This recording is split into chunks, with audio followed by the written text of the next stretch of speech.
Only a few games are considered fan favorites in a community.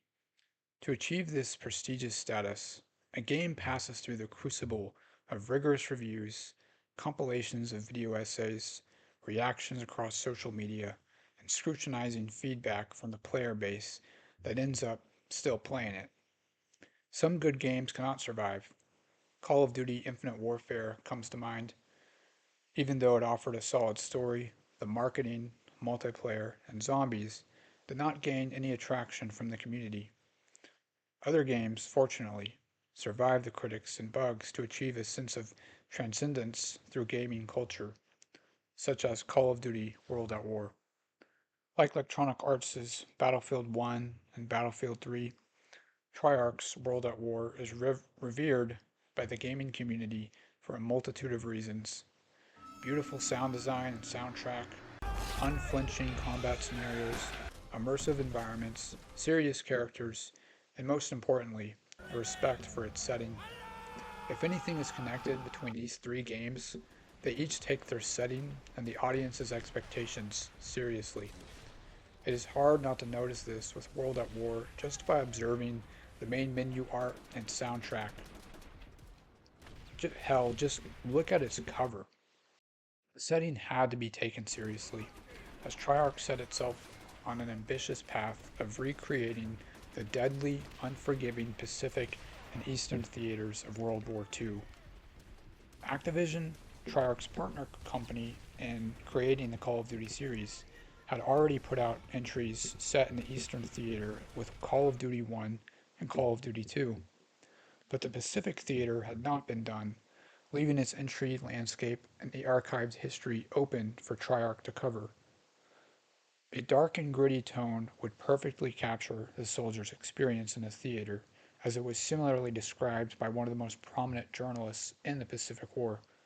Ernie Pyle, an American journalist in World War II, got a front row seat to the devastation of warfare and its horrifying effects on the American soldier.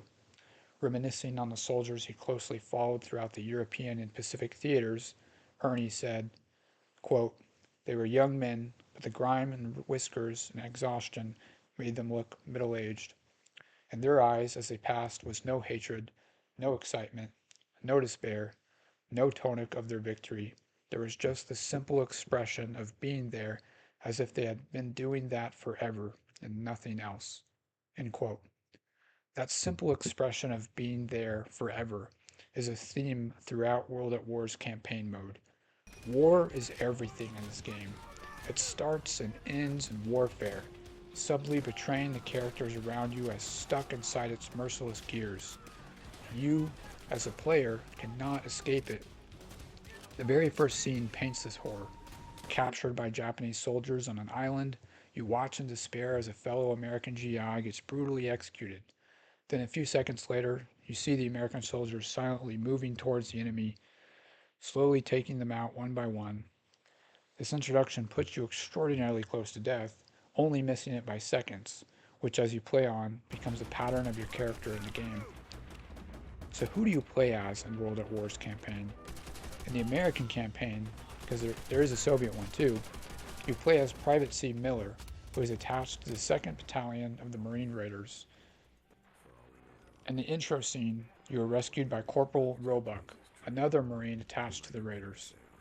Both characters are taking part in the Makin Island Raid, a historical event that took place in 1942 by Lieutenant Colonel Evans Forsyth Carlson and his Raiders, known as Colonel Evans Forsyth Carlson and his Raiders, known as Carlson's Raiders. So we are 3 years into the war, and 9 months since America declared war on Japan and Germany. In 1939, Nazi Germany, led by Adolf Hitler and working with the Soviet Union's Joseph Stalin of Russia, blitzkrieged into Poland. Both leaders hoped to expand their control and influence over Eastern Europe, as seen with Germany's earlier occupation of Austria and Czechoslovakia the year prior, and the Soviet Union's later invasion of the Baltic states of Estonia, Latvia, and Lithuania. In response to these invasions, and particularly Poland's, since it had a pledge to defend its sovereignty, Great Britain and France declared war on Germany. Fast forward with me to 1941. America had been refusing to openly join the war, but in March we took a huge step closer when President Franklin D. Roosevelt signed the Lend-Lease Act, allowing the United States to deliver weapons and other resources to Allied countries such as Great Britain, the Soviet Union, and China. Across the Pacific Ocean, Imperial Japan, led by Emperor Hirohito, was conquering China in 1941 and relied on oil to fuel their invasions across Southeast Asia, a resource produced heavily by the United States. After Japan, an open ally to Germany, brutally captured approximately 25% of China and threatened the United States' trade partner Malaya, the U.S. froze Japanese bank assets in the homeland and imposed an oil embargo, taking 88% of Japan's imported oil away. In reaction to this economic assault, Hirohito planned and executed a surprise attack against Pearl Harbor in December 1941, a U.S. base holding most of our Pacific Fleet. The U.S. swiftly declared war on Japan, initiating a country to transform itself overnight into a war-ready powerhouse that would island hop towards Japan, resulting in raids that were recreated throughout the campaign of World at War. The American campaign takes you through multiple islands where you endure Japanese banzai attacks, camouflage snipers, katana-wielding officers, and an overwhelming amount of death all around you. At times, you have to use bazookas to smash your way through enemy tanks, while other times require a flamethrower to squeeze out pillboxes full of enemy soldiers. And a few moments of being almost overrun by the enemy require an accurate airstrike from your radio. On every level, you can look around and glimpse your fellow Marine Raiders getting injured and killed while you are hiding in cover. There is no break to the fighting. The only way forward in the mission is forward. You have to keep going and survive every encounter to make it through. The third level ends with you taking over a Japanese airfield and destroying two AA guns. You would not think the game you would think the game would now let you rest with the captured airfield, but it does not. Instead, we get thrown into Russia's Stalingrad during the city's extraordinary struggle against German assaults in 1942, waged through Operation Barbarossa. You are now Dmitry Petrenko, a battle-hardened and quiet soldier of the Red Army, who is playing dead while a German soldier shoots your comrades nearby. No excitement or hope here, only the continuing cycle of death that goes on forever in the campaign. In this mission, titled Vendetta, you work with Sergeant Victor Reznov of the Red Army, sneaking around German patrols and dodging enemy snipers and dogs, while searching for Reznov's target, Nazi General Heinrich Amsel. This general, much like the other supporting characters you interact with in the American campaign, is broadly based on a real figure, Nazi General Heinz Guderian, in this example.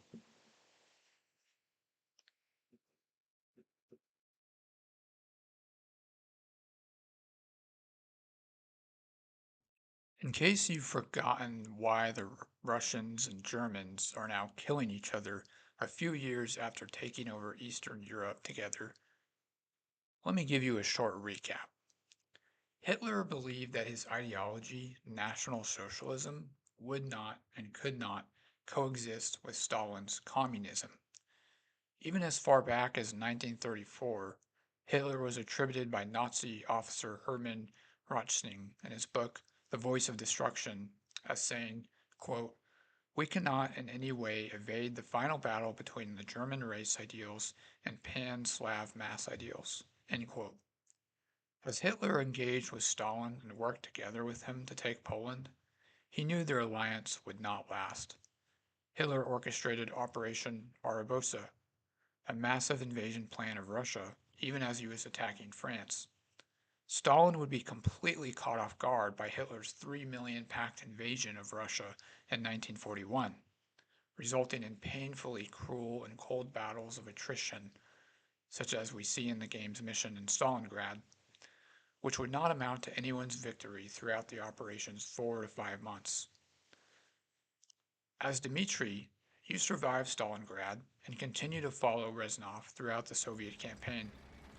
You push through German lines in the Battle of Seelow Heights 3 years later, where you almost get executed by Nazi soldiers, bringing you closer to death, like the American counterpart you play as. You then drive a T-34 tank towards Berlin, taking part in the first engagements of the Battle of Berlin. Afterward, you work your way through Berlin's U-Bahn tunnel, only to almost drown when it's flooded by Hitler's Nero decree. And finally, you take part in the last battle of Berlin, the siege of the Reichstag. Here, you push through German lines with Reznov, watching a comrade get taken out by an enemy flamethrower in the process, and the soundtrack of Sean Murray blasting through the missions, making every level more intense and dramatic. There are a lot of enemies that you have to take out in order to push forward here, continuing the cycle of death that is always around you throughout the campaign. The story ends with you planting a Soviet-Russian flag on top of the Reichstag building, ending the Eastern Theater of World War II and its story in World at War. The American campaign ended a few missions ago on Breaking Point, where you play as Private C. Miller and you work with Sergeant Roebuck again to conquer Shuri Castle on Okinawa Island. The rest of the American missions, like the Russian ones, were filled with gore, death, and a never-ending fight against the enemy on the map. Both campaigns are known for their raw portrayal of World War II's Eastern and Pacific theaters. Given some of the exaggerations of the combat and specific battles, the game still captures the experience of both the American and Soviet soldiers well. As a historian and a museum curator, I consider Call of Duty World at War's take on the war to be phenomenal, as it reached millions of gamers who now understand the gravity of the event based on the game's seriousness and the respect that it has for the harsh history that it's portraying. Now, for those who think the game could not get any more metal, Treyarch decided to add a new mode, one where you fight against Nazi and Japanese zombies and rounds that go on forever. So the whole package is just full of gore and a hellish-like experience that really immerses you into the tone of World War II. So what drives Call of Duty World at War? What is the engine used inside the game? And what did the developers say about the themes of the game?